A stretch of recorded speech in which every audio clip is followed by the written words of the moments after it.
watching France 24, and it's that time of the day when we look through the world's papers for you. Ginty Jackson has done the honours this morning. Good morning, Ginty. Let's start in France, and sadly, gloomy news from Afghanistan on all the front pages today. Absolutely. It's doom and gloom here in France. I'm just going to show you a couple of those headlines quickly, starting with Le Figaro this morning, which headlines 10 French soldiers killed in an ambush in Afghanistan, and really devotes almost 4 pages to the story this morning.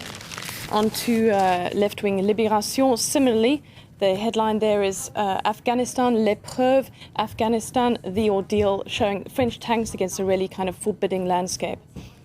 And lastly, I think the paper which really captures the mood here in France this morning is the cover of Le Parisien, the French army in a state of shock. And you can actually see there on the cover the head of the French armed forces, head in his hands, really capturing the mood there.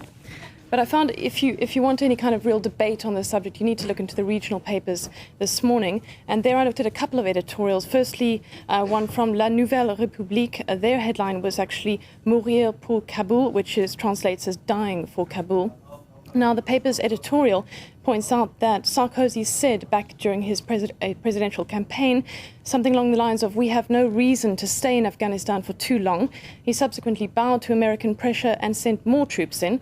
Now, does this make sense 3 months before a change in guard at the White House, asks this editorial. Turning now to La République des Pyrénées, there the editorial takes a similar line, saying not only did Sarkozy break that campaign promise, but he also sidestepped a debate here in France on the issue. He now owes it to the memory of the victims to answer to the public when he returns from Afghanistan. Lastly, another editorial in La République du Centre. Now, the title there is also Dying for Kabul, Mourir pour Kabul, and it says over and above the eulogies that are coming for the dead soldiers, we really also need to make clear that enlisting in that war without visible end, is also risky and needs to be made clear.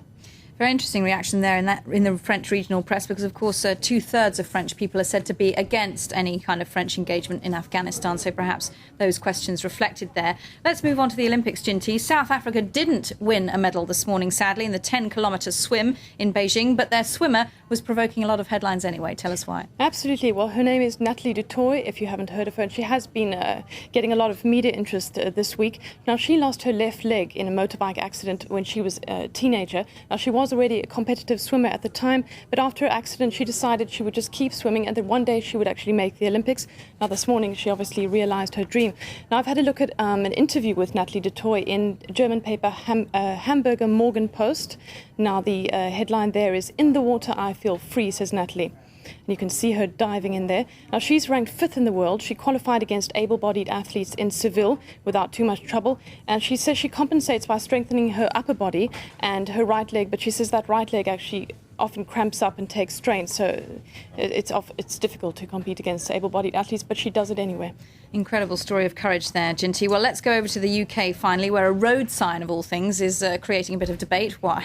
Yes, a very politically incorrect road sign, it seems, these days.